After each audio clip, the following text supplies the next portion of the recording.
that the only other thing of value that I can see from this is it's just in summary, it's just sort of pointing out that you need to be aware of how you make decisions, the nature and the attributes of the decision-making faculties that you're using, and the consequences of making negative decisions, and how you can determine when you're making a negative decision through these kind of kleshas, and then to have a sort of summary of what result you get from doing that. But again, it's I would say it's all kind of pretty obvious. It's interesting to see how the Sanskrit words, what Sanskrit words are used to describe these things. It can be useful in trying to understand the texts for when you're looking at other works. The only other example, let me take these headphones off. The only other example that really is coming to my mind that may be useful for people is, which is a little different from the example I gave of how to use these as kind of tools in your everyday life, is I was just trying to put a first flush system which cleans the water,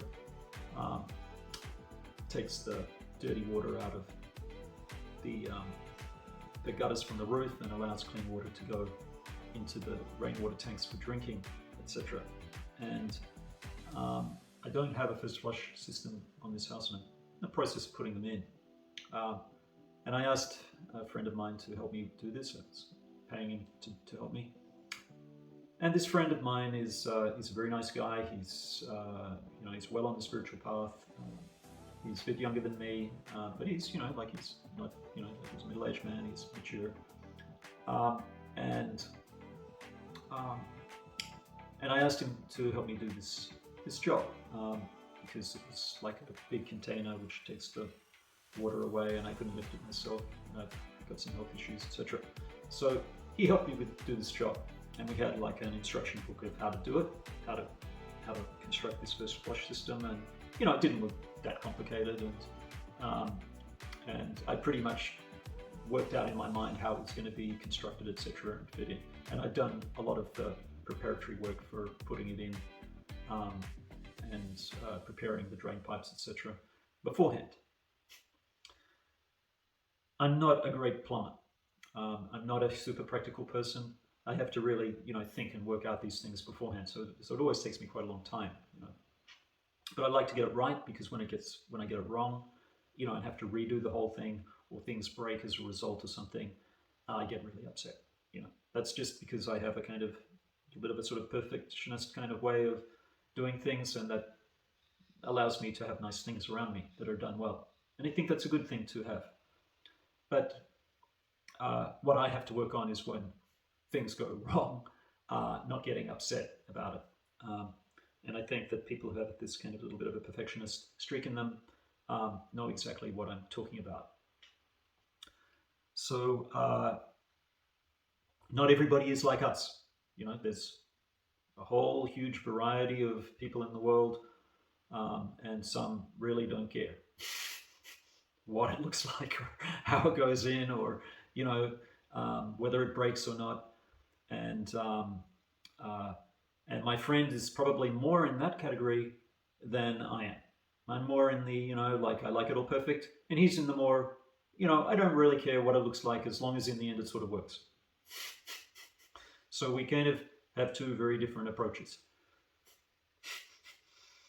Now, as you can imagine, that can sometimes lead to disharmony.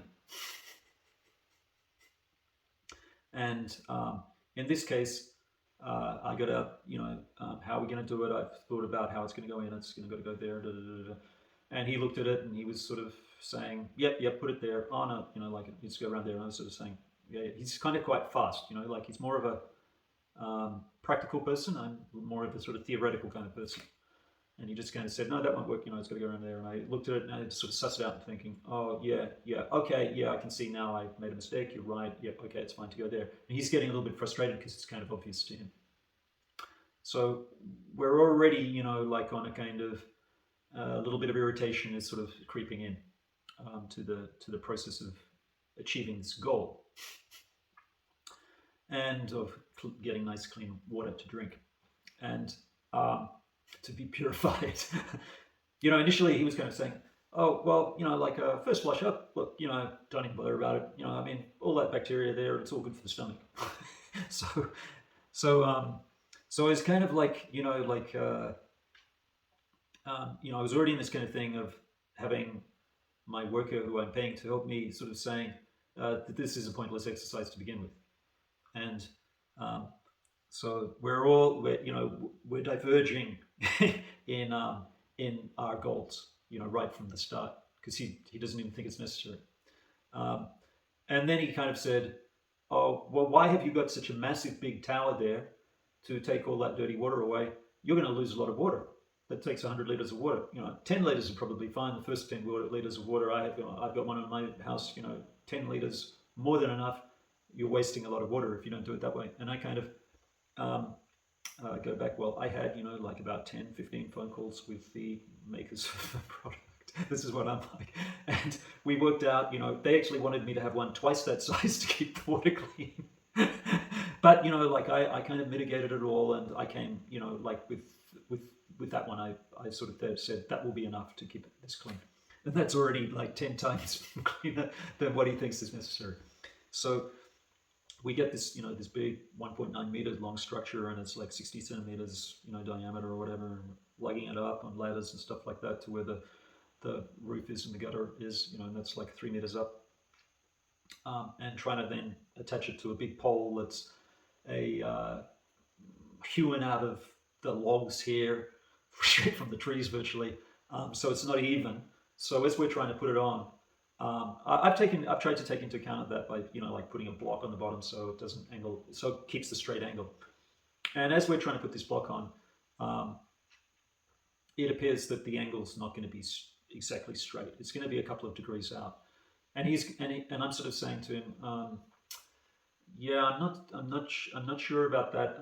Maybe we need to look at the instructions, see if it matters, if it's a bit. He's going, look, it's a couple of degrees.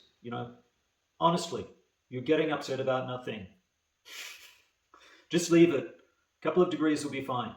So I'm going, oh well, I'd like to look at the instruction book. Oh, come on, don't be don't be one of those people. A couple of degrees does not matter.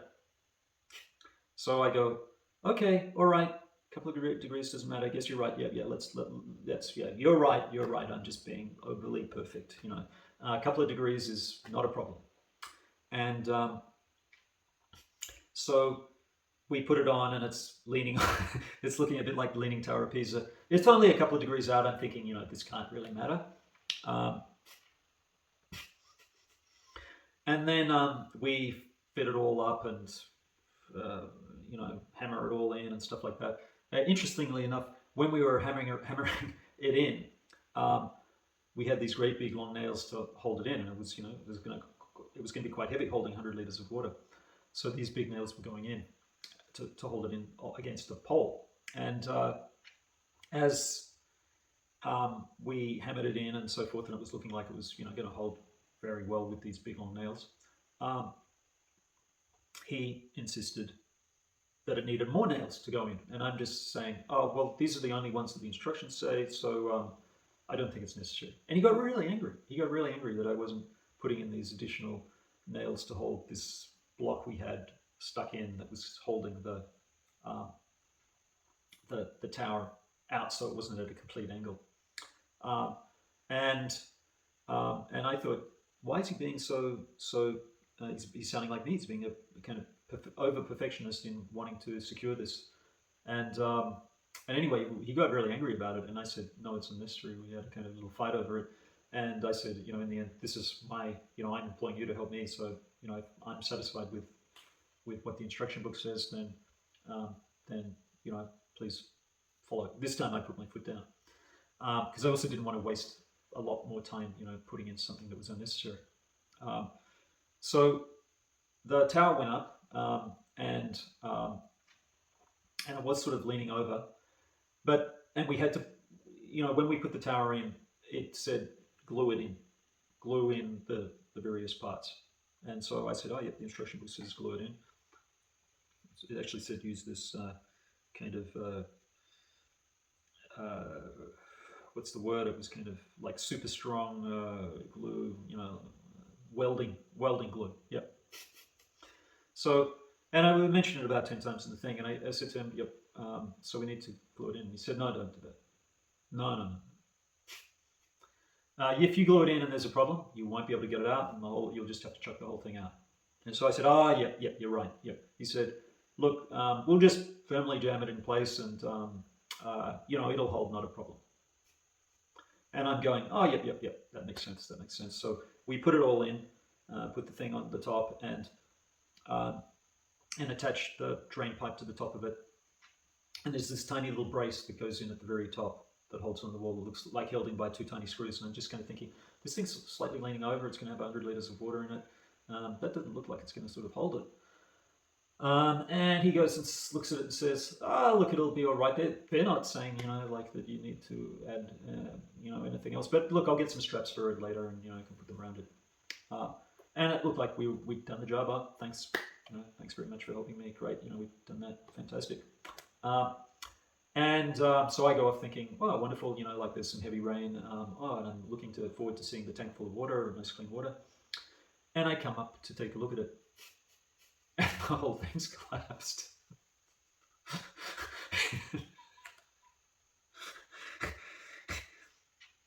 And I wasn't actually laughing when I came up and looked at it. You know, I came up and there was the tower lying on the ground.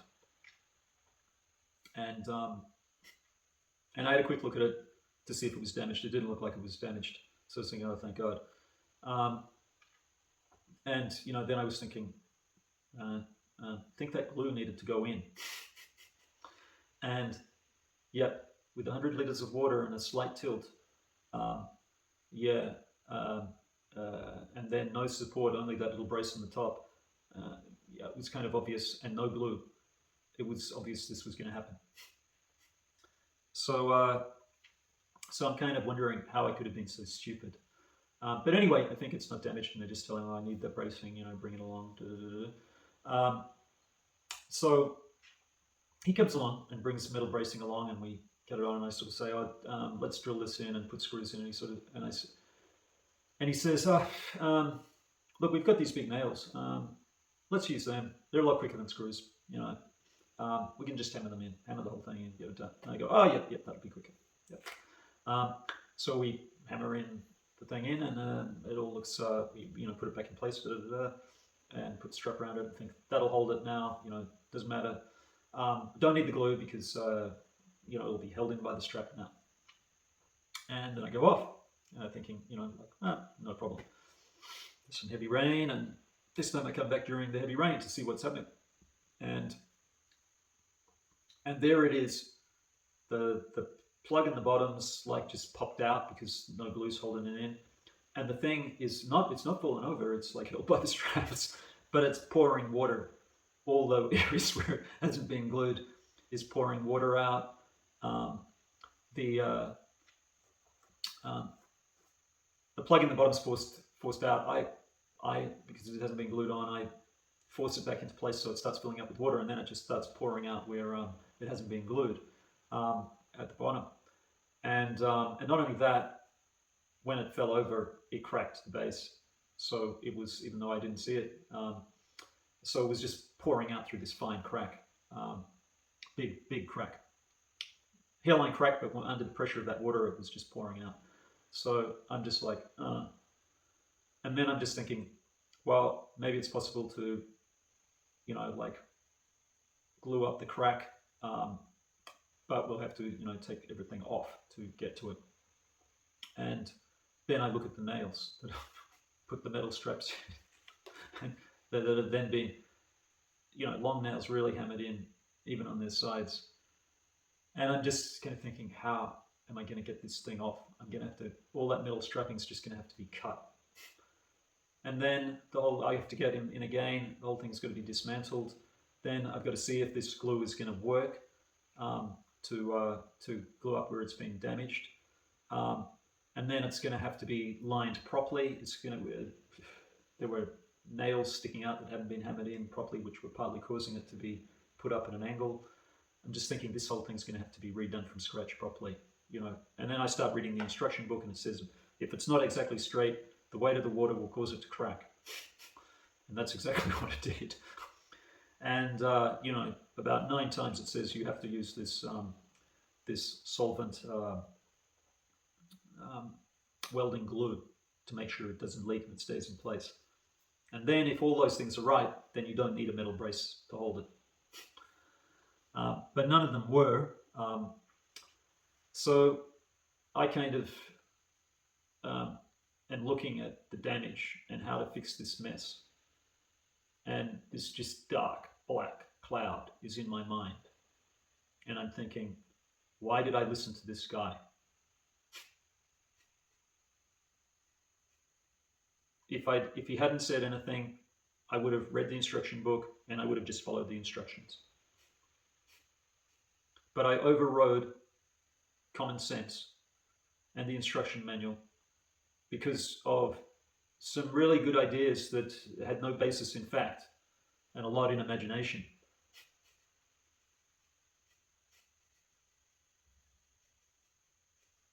Of my friend who often acts in this way.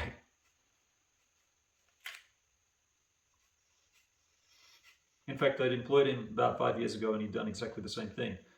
And I'm surprised when it occurs exactly the same thing happens again. And I'm sitting there in this dark, dark cloud thinking, if I hadn't let him speak, I'd have this whole thing sorted out. Now I've got 3 times the amount of work, additional costs to replace parts, additional labor costs for nothing. And it's very tempting then to blame, because there's a clear causal connection between harm caused and why it's been caused. So, and then because this friend of mine, he's very sensitive to criticism. So I pretty much know. I mean, last time I had him and he did the same thing, I just simply didn't say anything and didn't use him again. I thought there's no point saying anything to this guy. I just won't use him again. And 5 years later, I was in short of workers, volunteers, and I needed someone to do the job. So I kind of reversed my position and employed him. And I'm just kind of in that kind of despair. I guess, this is where this exactly sums it up. You've got this Pramana, which is the standard or ideal, which is basically the instruction book. It's like the scriptural instructions. We've done this. In fact, we developed it. We made the thing. In both cases, in the religious scriptures and with the first flush. So this is our instruction manual, how you're meant to do it. So good idea to follow it. And then you've got the person who thinks they're smarter than the instruction book, can't really be bothered reading it, it's kind of a bit of an effort, and thinks their intuition is better than past authority. And in other words, we're in a case of Viparyaya, a mistaken view which is observed to be such after study. So I was in a state of, initially Pramana, when I was first looking at how to construct this, follow the instruction book, and then after the influence of another, I'm now realizing I didn't follow the Pramana, and instead I followed somebody else's version, and I've now realized the mistake after some study, looking at the broken mess and all the additional, the big metal strap, hammered on, all these sort of additional things that aren't part of it.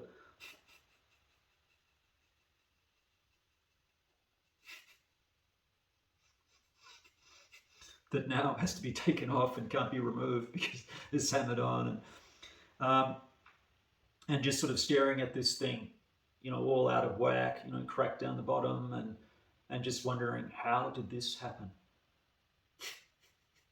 And all I'm seeing is my friend with his happy-go-lucky, smiling face, always amiable, always got a nice word to say about everyone, always got a brilliant idea to pass on.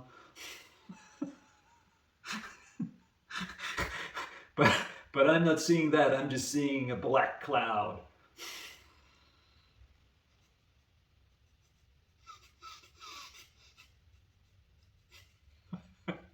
You gotta laugh. You gotta laugh when you cry.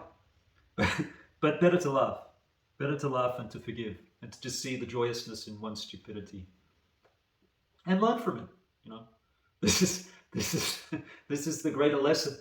Is to get the clean water, we've got to clean ourselves up, clean up how our minds are operating, to get the practical results of the clean water here.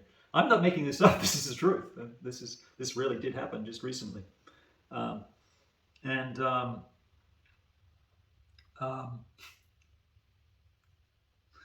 so we have an example of the Viparyaya, which I'm sort of in seeing the consequences, and then we have the Vikalpa, the fanciful imagination, the person coming up with their idea without any factual basis. My friend is the Vikalpa. I should start calling him Vikalpa. That might be his spiritual name, Vikalpa. Yeah, because he's got a strong intuition, and he's got a great imagination, and he's very much on the spiritual path, and he's often correcting me when I'm in my dark clouds. But he's like a little bit in the airy fairy cloud-like land that you get some followers in, who have good ideas without going back to the instruction manual, or look at the instruction manual and think, yeah, that's not necessary. Look, that'll take you an extra 5 minutes to do. Not worth doing. Putting that glue on, it'll probably take 5 minutes to put the glue on. Don't worry about it. Getting it absolutely straight, a couple of degrees out, doesn't really matter. That nail, the fact that it's sticking out and stopping it from going straight up, don't worry about it. The happy-go-lucky.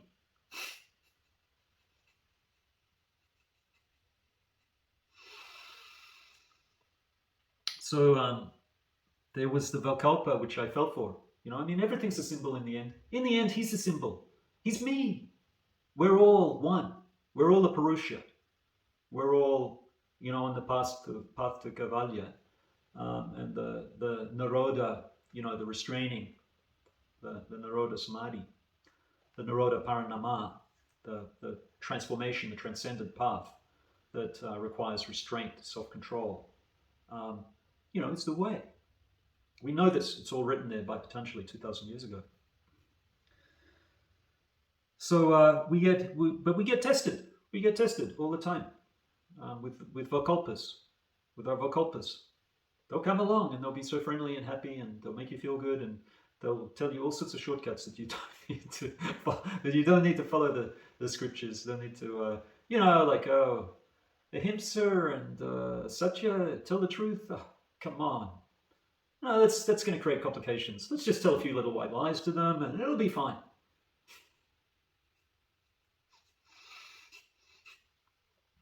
So we have our until you get the strict master who comes along with a stick and says, yeah, nope, I'm not going to have the thing collapse on me, thank you, no way. So we have the Vikalpa, which is we have that element that comes in that doesn't even look harmful, even though it can be extremely harmful. It looks happy-go-lucky. How could this loving, big, huge man be a danger?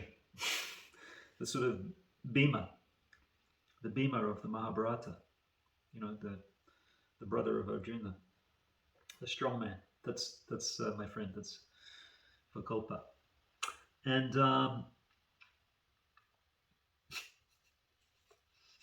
so So he, like he persuaded me, and I thought, yeah, he's got a point of view, and it does save time.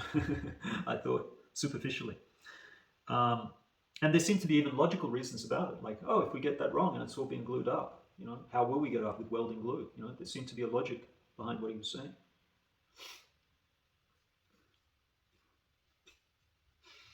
So often, the imagination can sort of have things that appear rational in it and superficially are, but they don't take into account the big picture, like the weight of 100 liters of water, just from a very practical view of physics and dynamics and fluid dynamics and pressure. So, and then when you have the Vikalpa, and you sort of the result of that is when you get influenced by the Vikalpa, the imagination, then you go into nidra. You go into this sleep where you let the other entity take control. A sort of absence of thinking it through properly, and just sort of thinking, oh, it's all. I don't have to question. I can just follow this person. They know what they're doing. Absence of ideas and experiences. You go into a sort of nidra, deep sleep state. Your brain sort of switches off to, hey, well, like, let's think this through. The weight of the water, the pressure, etc. No glue. It's at a slight angle. Let's look at the instruction book. Oh, it says a slight angle could cause cracks. No, sorry. Great idea, but I think from a logical point of view, no, we can't do that. But the trouble with my friend is he's very forceful in expressing his ideas, and if they're not followed, he gets very upset. Like when he wanted to put the extra nails in to hold the tower in place. So, but perhaps if we'd followed through with his plan and put the extra nails in and had the straps all around it, maybe in his kind of following his kind of fantasy, it might have held. It certainly wasn't the instructions, and there would have been issues there, and unlikely that the water would not have leaked out through the bottom without that glue. So it would have had to have all been dismantled and the glue put in anyway. But it may have stopped, it would have stopped it at least breaking. And finally, we have Smriti,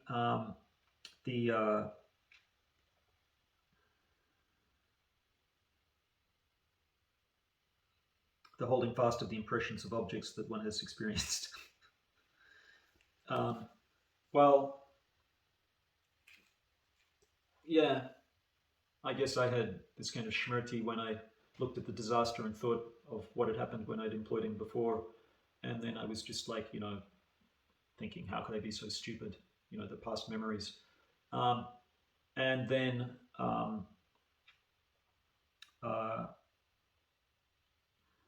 getting locked into that, kind of, this guy's an idiot. How could have I been so stupid to have, like, let him convince me to do something against the instructions twice, and then all sorts of negative judgments towards this person that then give rise to conflict with them, because anger, you then approach them with anger and say, this has led to a disaster, and not only a disaster this time, it's the second time you've done this to me, and then you're in an ego fight with the other person, which is also yourself. Ultimately, you're fighting with yourself, because he's just an aspect of yourself, the higher self. He's got the exact same consciousness, the exact same Purusha, the exact same super soul as you, the Atman, the Anatman. He's in a different state with it in this incarnation as you are, but ultimately, if you look at it deeply enough, you've got to see the mirror. You've got to see that this is yourself trying to teach you to not be tricked by yourself, not be tricked by the Vikalpa, by an easy solution that's not following the instructions, the Pramana. And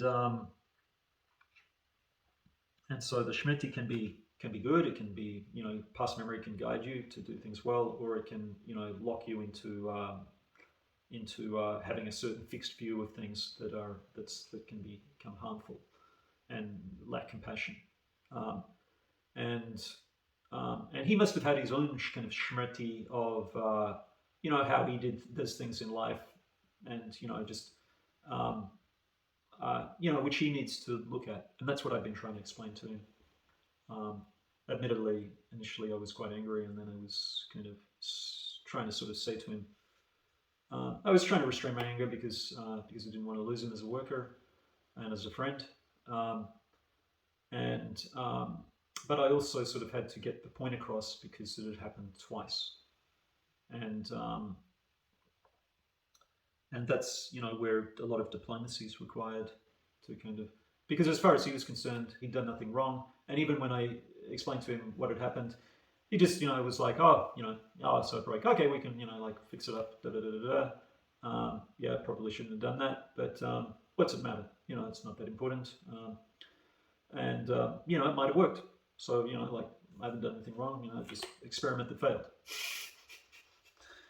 And I just sort of trying to get across to him, I don't want to be part of any more of your failed experiments, my friend, when there's clear instructions that if you follow them, you don't have to go through that experimental stage to save a very short amount of time, to create a huge big mess that you don't have to fix up, but I have to fix up and pay for.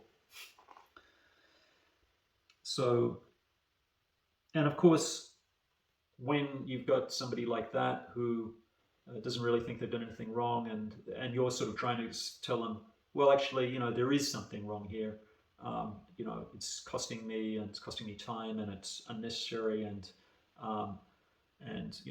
parts have to be replaced, etc.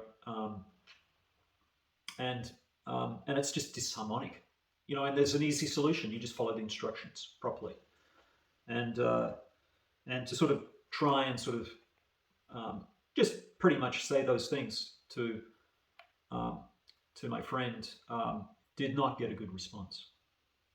He immediately assumed, you're attacking me, you're being really unfair, you're blaming me, it's just a minor little fault or something, and it doesn't really matter, so why are you so upset about it?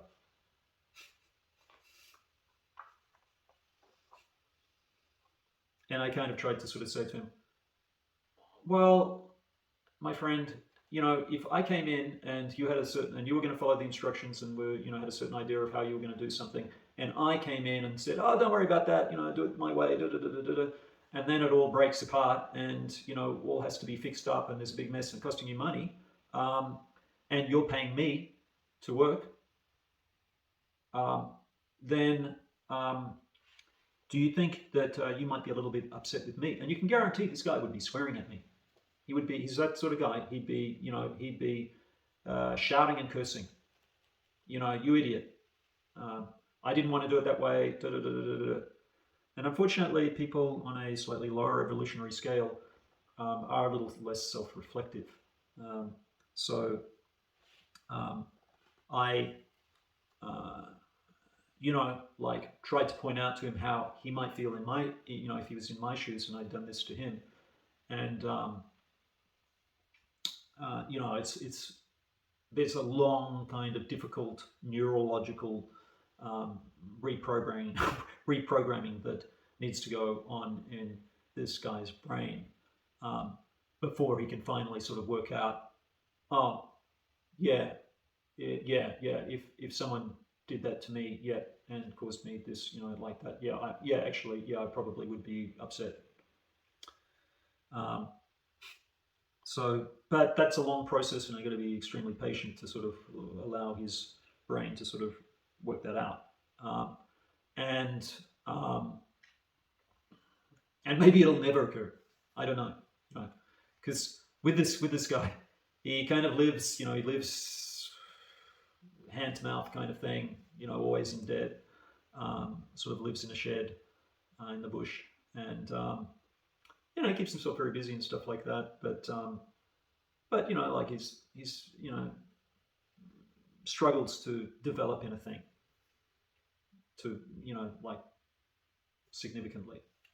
Um, and and even, where he lives, it's part of somebody else's vision, like their community. He's sort of bought into their community. Um, so, you have to sort of view everybody at the level that they are. So if you're expecting Einstein's theory of relativity from a, like a street sweeper, or like a bricklayer, you might not get it from them. It might not be best to sort of follow their instructions, even if they volunteer them. And that's something that I need to learn, because the result of that was, of course, to me, once I, once the Chitta Vritti, the pain arose, the Klesha of seeing the damage done, then all these things start arising, like Avidya. Well, it was ignorance to have got into that situation in the first place. Ashmita, then egotism comes in, feelings of separation, of thoughts of how you've been hurt, not really concerned about other people of the group,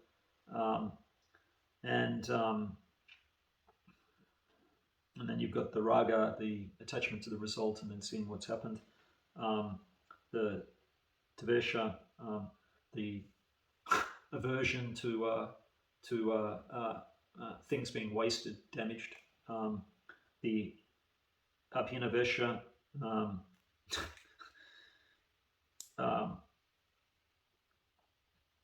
I suppose you could say the fear that you're cut off from the enjoyment of life. The fear I'm cut off from my pure water.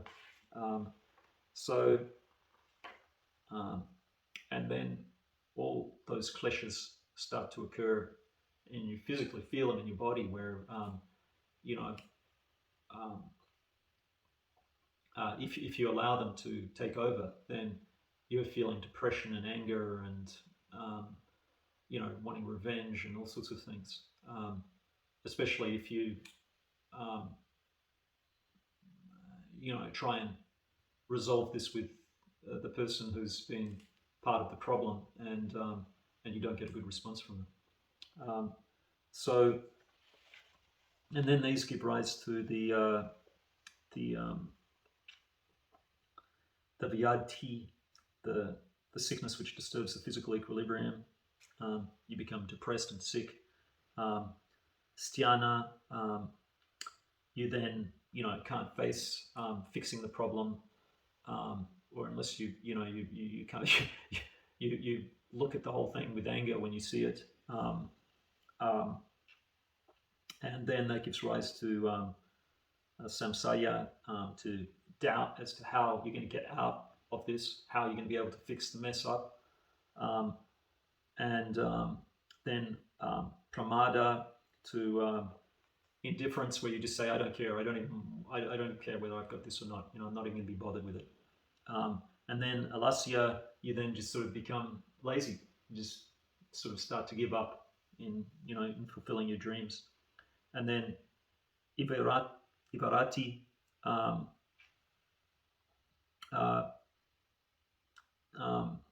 I guess avarati,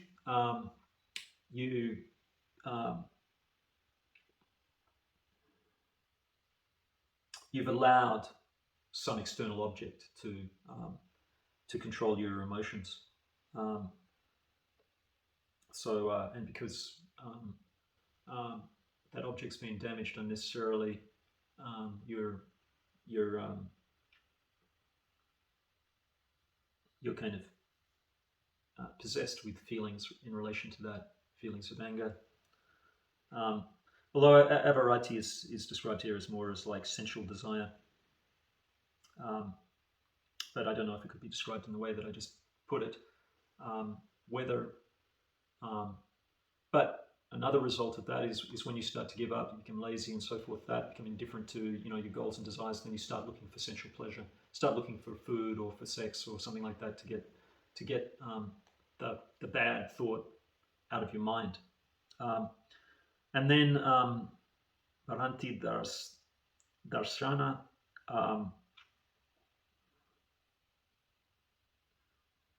well, you've been influenced by invalid knowledge or false knowledge or an illusion, which caused the harm, believing in his false knowledge. The Bharanti Darshana. And then there's Alabdhaha Bahumakatva. Alabdhaha Bahumakatva. And that's where you lose your continuity of concentration, and so lose the connection with reality. So due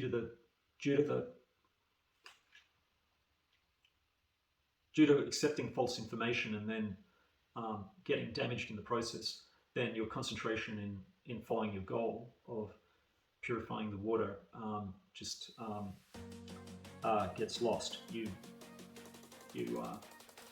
Your desire to achieve that just gets diverted, and you can't see, and then you're struggling to see the reality of how you can fix that problem, and then you've got to look at what to do to fix that problem. Do you just try and glue up where the crack is and just hope the whole thing holds together, or do you dismantle the whole thing, replace the parts and do it all properly and have it all aligned upright, glued in, etc., which is the proper way of doing things, when it may look convenient to just sort of say, well, maybe I can slap some strong enough glue in there on the outsides and where the cracks are, and hopefully the whole thing will just hold in place, which is very tempting when you think of the other solution is redoing the whole thing. But at the back of your mind, you're going to be thinking, is this thing going to collapse? Is this going to start leaking at some stage? Even if the glue works, because it's going to be put in so badly that it won't last. And obviously, we all know what the correct decision is. The correct decision is you take it all apart and you do it properly and you replace the parts.